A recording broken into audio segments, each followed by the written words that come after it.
Hi, I'm Rick Dior, and welcome to part 17 and solo 17 of the Anthony Cirone book, Portraits in Rhythm. This solo is really tricky for folks who have trouble reading in odd time signatures, so this is perfect for working on that. Not hard technically, just mentally, very difficult.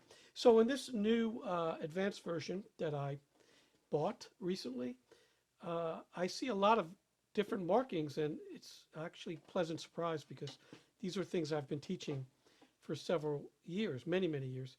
So in the beginning, we have this theme, which is this.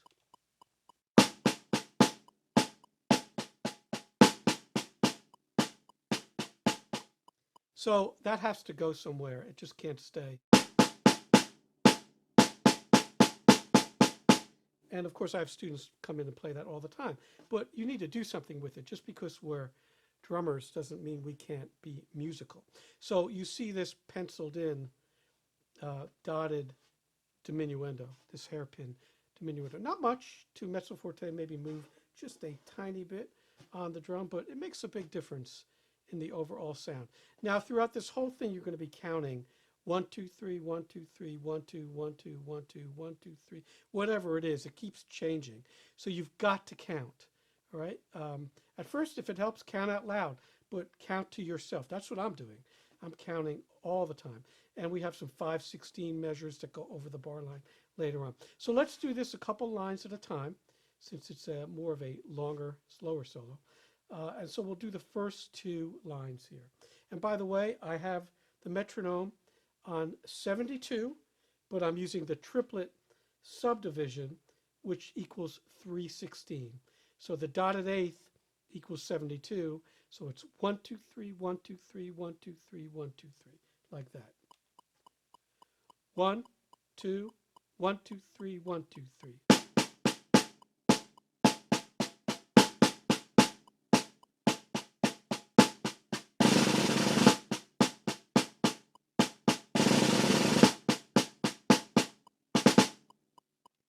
Okay, so hopefully you were counting along. You saw this there. And be really careful. Those 3/16 and 2/16 can really mess you up there. And then we'll do the next two lines, 3 and 4. Now these rolls, they're dotted once again. Normally they're really crushed and short, but since the tempo is so slow, we have to fill up a little more space. So they'll be a little bit longer than usual. So I'm not doing that flam roll anymore. Now I'm actually doing, on some of the dotted eighth rolls there. So here's lines 3 and 4. 1, 2, 3, 1, 2, 1, 2.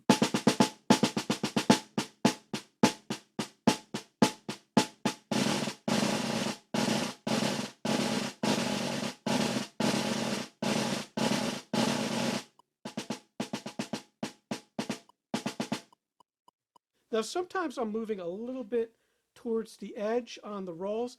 I feel like that helps me quite a bit, not all the way to the edge, but just somewhere between the center and the edge. For this particular snare drum, it's a really good spot.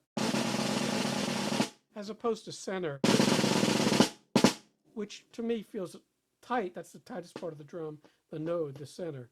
So normally I'm playing a little bit off center, and sometimes for the rolls, I'm playing even more off center. So that's just a little tip that might help you on whatever particular snare drum you're using. So let's do now lines 5 and 6. Be careful on the second bar of line 5, that eighth note rest. That messes a lot of my students up. You got to count that. So here we go. 1, 2, 3, 1, 2, 3.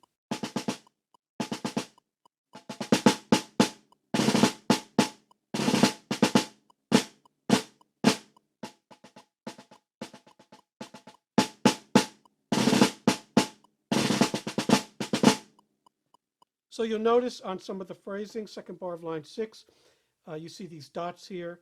I'm doing slight accents there. Da, da, da, da, da, da, da. Gives it rhythm, okay? Again, I always think of what a conductor would do. 1, 2, 3, 1, 2, 1, 2, 3, 1, 2. And I'm accenting that. That's the way it should feel. Don't play it like this.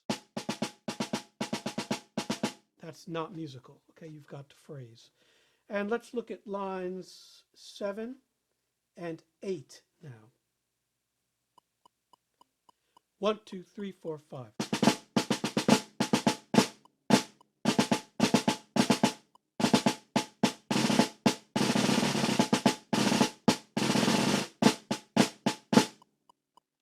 Make sure that roll, you don't connect that roll, last two bars of line 8.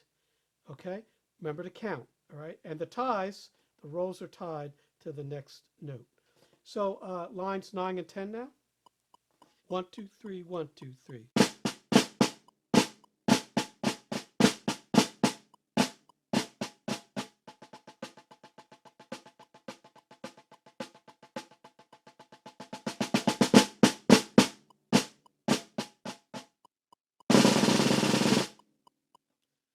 So again, the last 1, 2, 3, 4, 5 bars do that theme. Okay, I think that should have been in the original. Now that last bar, and I played all the lines there, so I misled you.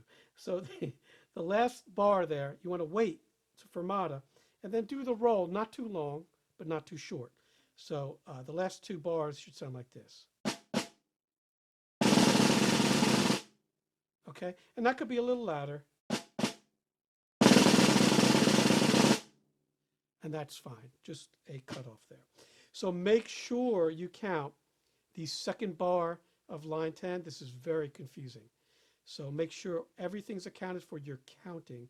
Otherwise, you're going to play different number of beats. So let's do line 10, lines 10 and 11 now. 1, 2, 1, 2.